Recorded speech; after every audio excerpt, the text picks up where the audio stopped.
Hey guys. Hi. So, um,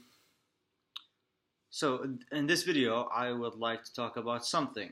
I've only realized this just like a couple of, like about an hour ago or something, and like it clicked. Like I knew this for a while, but only now it's starting to click. Which is that okay? So I have my notes here, and the first bullet point says process, not example. And so let's say that I solve a very chronic problem in my character, personality, spirit, whatever. And someone else I know has that problem. How can I tell them to solve that problem? It's the same exact problem.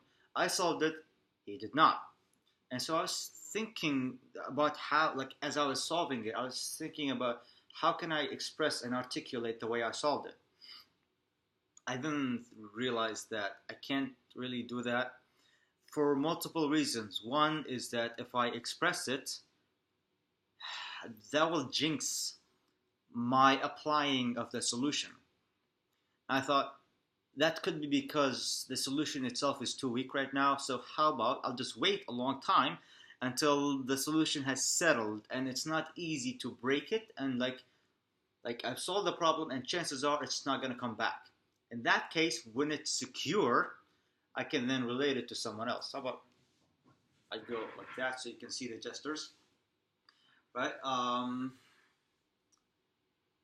In this case, I thought I'll just wait for a while until I get my shit together, then I can explain it to them. But I thought, I imagined myself going there, and I thought about the past examples in which I could have, like, I could now, because I've done a solution, I could now explain it to them.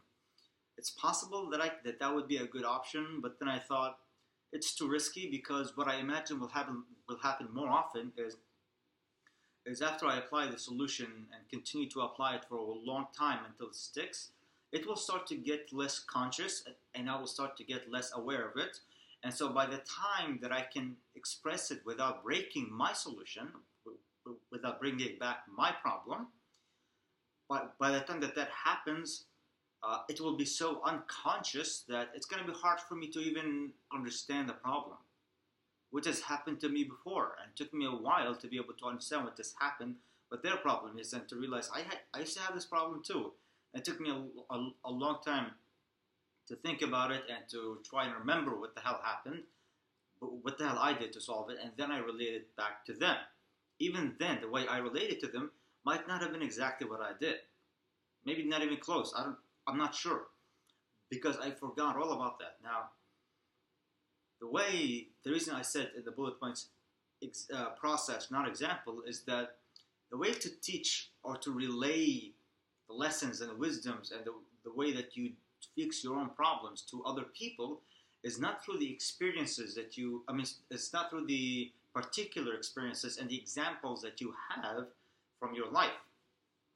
Um, th- that's because, well, there's multiple reasons for that. The first one is the one that I just told you, and this is the one that I personally go through.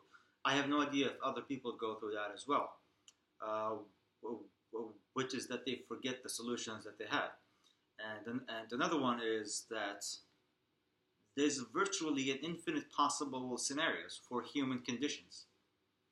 And so if I tell you my example, you might not be the same and you might not be able to apply the same thing I did because of your situation being different. Although the problem is the same, but the solution would be different based on external circumstance. Sorry, not external like as an outside of you, but external as an outside the problem, but still within you. I might just be going off the rails here. I'm not exactly sure. Although I think I'm thinking clearly, but I might not be expressing it and articulating it clearly. Anyway, so the way that I would help someone else with their problem is just to give them the generic core process, which is things like read books or like if you're weak in those areas, read leadership books. Like you don't make it so focused on laser point focused on actions or things to do or things not to do, but you make it more vague and general, and then they take that and apply it on their particular problem. If it's like this, or it's like that, or it's like this, whatever, different different versions of the same bigger structure. You know what I'm saying? Or the same bigger thing, but different internal variations. If that makes any sense. I don't know. I'm tired as hell. Um, and what else? Oh yeah, I got notes. Um, and also like you don't want to like if I were to tell you what I think you should do, I it's better that I don't tell you the destination, the particular destination, but instead to give you the direction. And then you take that and then you compile your own direction. I mean, sorry, destination, right? This way, like this way, it's easier to scale the lessons and it's easier to share it with other people.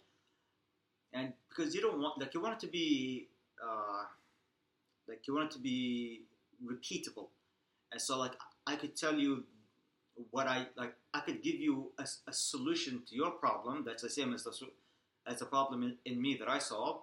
And the same thing I give you, you give to someone else that has the same problem but might not require the same solution. And so what you're doing is you're generalizing, objectifying, and getting the solution to the meta problem, which is the set of all problems that can be expressed as the same thing. But internally, subjectively, they might be slightly different. We just find it very, very difficult to express those minute differences. And so, ideally, what you want to have here is the way I help you solve that problem. You could do the same thing to someone else with the same problem to solve their problem, and so on and so forth. So you can spread it across a population, or at least a group of individuals. And so like you would like now again those two bullet points say process, not example, direction, not destination, and so you get the general pattern and theme here of making things a bit more vague and generalized. Now, in the very particular case of therapist and patient, or best friend and best friend, or wife and husband, or mother and son or daughter, those kinds of particular personal relationships, then you would possibly, like, you would be so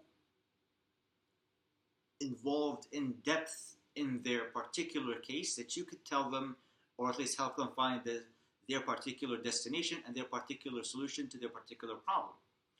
But a better way for me to help you guys generalize, like a generalized scenario, a generalized way of sharing wisdom, it would be through direction and process. And so the process would be read books, meditate, those kinds of stuff. Now you would use those. You have to trust those processes. That's the whole point. Now, just because you have to trust them, you have to verify that you got the right processes. So you just taking my word for it may not be the best option for you. So you have to figure out for yourself that you're following the right process. But once you find one that seems right, you trust it. And even if you haven't found the right one, if you find something that's slightly off, trusting it, applying it, might get you to figure out which one to trust next, or that how you shouldn't have trusted that process, and how you can trust the next one, and how to best see which process to trust, and to be better informed at evaluating the processes, which then allows you to find a better process and trust it better. Hopefully that makes sense to you. I can't even remember what I just said. And so direction and process, not example, not destination. So I would tell you guys, meditate, mindful meditation. You have to trust it. It will do more than you think. I didn't trust it. That was a mistake I made. Trust it, apply it, let's say every day. But do this thing that I'd recommend you do this, where if you are just starting out meditation for the first time in your life, do it for like 10 minutes. So I used to set a timer such that during this time, because I'm not very aware of time in general, the meditation helped me get better at evaluating time and being more aware of the passing of time. I didn't, like, during the meditation, I wanted to completely and consciously immerse in it, because sometimes, like, I used to immerse myself deeply in it. I feel like it's been 20 minutes, but then I look at the timer and it's been only like 3 minutes. And so part of it is to, like, align yourself with the proper passage of time so that your feeling of how much time has passed aligns with the reality. And the way that you would do that initially, if you're really bad at it right now, is by setting a timer for like 10 minutes or something. I think that makes sense. Now, after I do that, I sometimes go in the meditation. It feels like it's been forever. It genuinely feels like it's been hours. It genuinely feels like it's like the timer stopped and I'm just going on to infinity and not stopping because I rely on the timer, but the timer stopped working for some reason. And sometimes that happens. And the funny thing is that when I stop and I look at the timer to make sure if it's actually going, I see there's like 2 seconds left. That's funny, and it used to happen a lot. And it's around that time, actually, that I decided to stop using the timer and instead to rely on my own senses. And then to stop when I feel it's the right time to stop. Usually when I do that, after that, I sometimes check how long it's been. It's usually like 10, 15 minutes. So my sense of the passage of time is the same, although I don't aim for 10 minutes. It's just I meditate until I feel it's time to stop. And usually that's like 10 to 15 minutes, usually. On some off days, it's a bit less, but whatever. Anyway, let's move on. I got 2 more bullet points. The third one is wisdom, not orders or commands. And so, like, if you want to learn, I hope my voice is clear. And so, if you want to learn stuff from someone else's experience, someone who knows more than you, you don't want to get someone else to tell you what to do in your particular case. That happens very often. Like what you would do is, like, let's say you're scared to make a decision. What sometimes people do is they go talk to someone and they get the information, like they extract the command from that person. And so sometimes they fish around for advice until they get the sense that that person wants them to do this or thinks they should do that. And once they get some kind of an order, sometimes it's implicit. So the person doesn't tell them do this, but the communication happens in such a way that it's going in a direction that the person asking is basically getting told what to do. I hope that makes sense.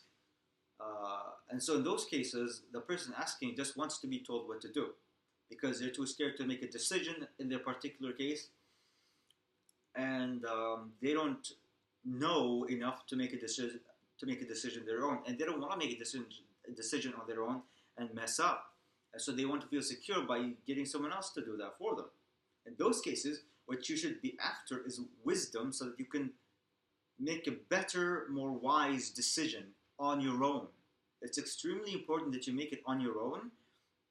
And if you're scared about making the wrong decision, that's where wisdom comes in. Not your wisdom, not someone else's wisdom, not someone that you know, but like you get the wisdom of truly wise men from history. You learn from them. Those guys are geniuses. You can learn a lot from them. Take from their wisdom, compile it, and integrate it into your life and into your belief structures and knowledge structures in your mind, whatever. And then like you contemplate them, you ponder them, you digest them, you take them in, and then you continuously get wiser yourself by consuming and absorbing from those smart, highly experienced individuals. And then when the moment comes, you can make an informed decision, a wise decision. And then you do that often and often, you get stronger and stronger and more confident in your ability to make wise decisions.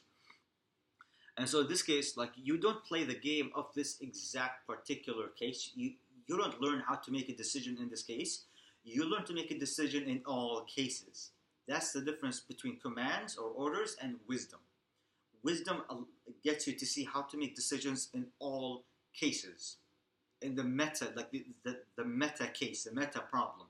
Not this current iteration of the meta problems, of all sets of problems. I don't have time left, so the last one here is reading, not tutorials. So you want to continuously read books to learn from them. You don't want to get a tutorial on how to do this particular thing. You want to read in general, get general knowledge, get general wisdom, general knowledge, general steps, general directions, general stuff. And you rely on the generality of things and you find your own particular path. I'm running out of time right now, so I hope everything was clear. I hope my voice was clear and everything. Thank you for watching and have a good day.